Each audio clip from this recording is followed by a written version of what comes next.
Dietary supplements जिसमें मैंने कहा था कि जब बॉडी में कोई भी प्रकार के इम्बैलेंसेस आते हो, उसको अगर रेक्टिफाई करना हो या उसको ठीक करना हो तो लेना पड़ता है डाइटरी सप्लीमेंट्स। तो डाइटरी सप्लीमेंट्स में पहला हमारा डाइटरी सप्लीमेंट है डी स्ट्रेस।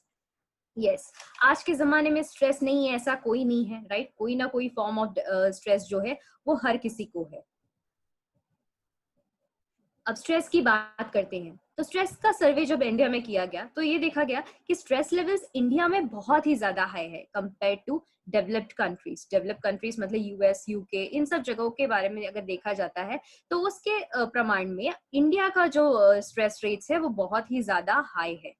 अब इसमें से 82% जो है वो इंडियंस हैं जो तनाव में रहते हैं, क्योंकि काम के वजह से, हेल्थ इश्यूज के वजह से, फाइनेंशियल प्रॉब्लम्स के वजह से और ओवरऑल जो है हेल्थ फैसिलिटीज की वजह से भी।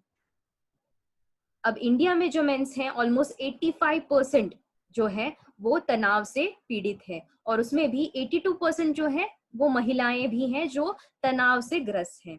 अब महिलाओं में जब तनाव आता है वो किस वजह से? ये तो है कि हैवी वर्कलोड की वजह से, मतलब घर भी संभाल रही है, घर संभाल रहे हैं, उसी के साथ साथ काम भी कर रही हैं, तो उसकी वजह से होता है। कई बार फाइनेंशियल बैकग्राउंड सही नहीं होता, मतलब फैमिली में थोड़ी सी दिक्कत आ रही है, या फिर पर्सनल हेल्थ की वजह से भी स्ट्रेस का जो लेवल है वो बहुत ही ज्यादा महिलाओं में हाई देखा गया है। स्ट्रेस के रीजंस क्या क्या होते हैं? स्ट्रेस के रीजंस कई होते हैं, जैसे लाइफ चेंजेस की बात करते हैं तो सबसे बिगेस्ट एग्जाम्पल शायद अभी का ही होगा कि लॉकडाउन की आदत शायद ही हमें किसी को थी। मतलब पैंडेमिक रातों रात हो गया और हमको पता भी नहीं चला कि क्या हो गया, जिंदगी जो है एकदम से चेंज हो गई।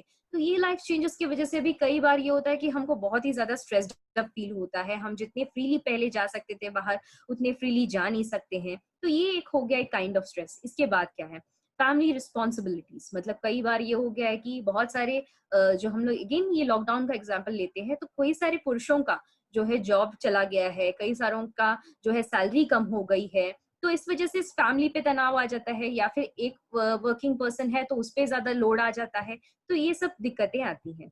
इसी प्रकार से रिलेशनशिप्स की बात करें तो कई सारे बात ये होता है कि husband wife relationship, father mother relationship, ये सब में अगर कोई तनाव है, दिक्कतें हैं या कुछ जम नहीं रहा है, तब जाके भी ये रिलेशनशिप इश्यूज आ सकते हैं। जैसे ऑक्यूपेशनल बर्नआउट्स मतलब जहाँ पे आप काम करते हैं वहां पे अगर आपको सुकून नहीं मिल रहा है, आपको कंटिन्यूअसली स्ट्रेस लग रहा है, वर्कलोड बहुत ज्यादा है, आपकी लोगों से बनती नहीं है, तो इन नेगेटिव एनवायरमेंट बहुत ज्यादा है, तो वो आता है ऑक्यूपेशनल बर्नआउट्स में। फिर है कॉन्फ्लिक्ट्स। जब आपकी अनबन हो रही है, आप जिस कॉलोनी में या कहीं पे भी रहते हो वहां पे अनबन हो रही है, तो वो एक रीजन हो सकता है। इलनेस हो सकता है, मनी मैटर्स हो सकता है, इंटरपर्सनल प्रॉब्लम्स हो सकता है, फियर ऑफ फेलियर हो सकता है, मतलब आपको डर लगता है कि कहीं कुछ गड़बड़ ना हो जाए। तो ये सब जो है अल्टीमेटली लीड्स टू फ्रस्ट्रेशन, और ये फ्रस्ट्रेशन जाके लीड करता है स्ट्रेस की ओर। तो यस, इसके सिम्टम्स क्या है, कैसे पता करें कि हमको स्ट्रेस है?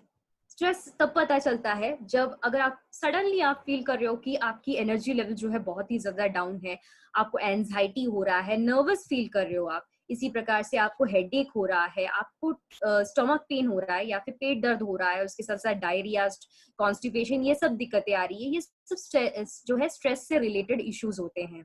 इसी प्रकार से बॉडी में पेन हो रहा है, मसल पेन हो रहा है, या फिर चेस्ट पेन हो रहा है, और कई बार ये होता है कि दिल जो है जल्दी जल्दी धड़कने लगता है, जिसको हम लोग पैल्पिटेशन कहते हैं मेडिकल लैंग्वेज में, या हार्ट बीट जो है उसको फास्टर होने कहते हैं।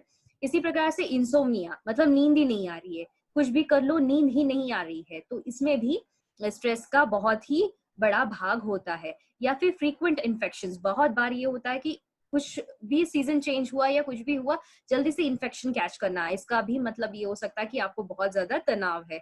या फिर ये हो सकता है फीलिंग सैड और डिप्रेस, मतलब बिन कारण के ही डिप्रेस्ड फील करना, मायूस फील करना, सैड फील करना। तो उसके लिए नेटसर्व लेके आया है एक ऐसा न्यूट्रोस्यूटिकल, एक ऐसा हर्बल ब्लेंड जो है मेलाटोनिन एंड जटमांसी से प्रमाणित, या फिर इसमें ये दो इंग्रेडिएंट्स को बहुत ही अच्छे से ब्लेंड इसका तैयार किया गया है।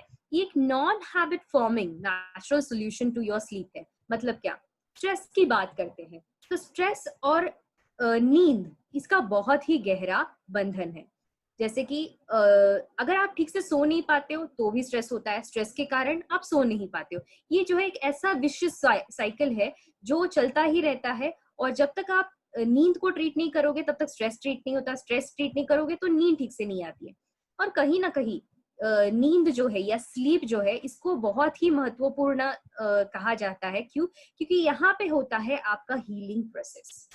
जैसे कि आप लोग सब लोग मोबाइल फोन्स यूज करते हो, आप लोगों को पता है कि जब हम लोग गूगल क्रोम या ऐसे टैब्स हमारे ओपन रखते हैं और उसको वैसे ही रख दिया, तो क्या होता है, सिस्टम पे लोड आता है, राइट? तो उसी प्रकार से दिन भर के दिनचर्या में बहुत सारी चीजें होती है, आप बहुत सारे, आप खुश होते हो, आप मायूस होते हो, आप बहुत सारी चीजें फील करते हो, या फिर बहुत सारे हादसे होते हैं, जो भी कुछ भी होते हैं, ये सब जाके आपके सबकॉन्शियस माइंड में जाके रह जाते हैं।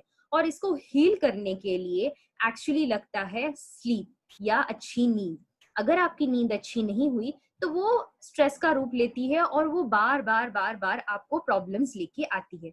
तो इसलिए कहा जाता है कि बहुत अच्छा क्वालिटी स्लीप होना जरूरी है। इसका मतलब ये नहीं कि आप घंटों सोते रहो, बट जितना सो उसमें क्वालिटी स्लीप होना चाहिए। जैसे कि हमारे पुराने जमाने में हम कहते हैं कि योगी लोग जो थे वो सिर्फ 4 घंटे सोते थे, बट उनकी क्वालिटी ऑफ स्लीप जो थी वो बहुत ही अच्छी थी।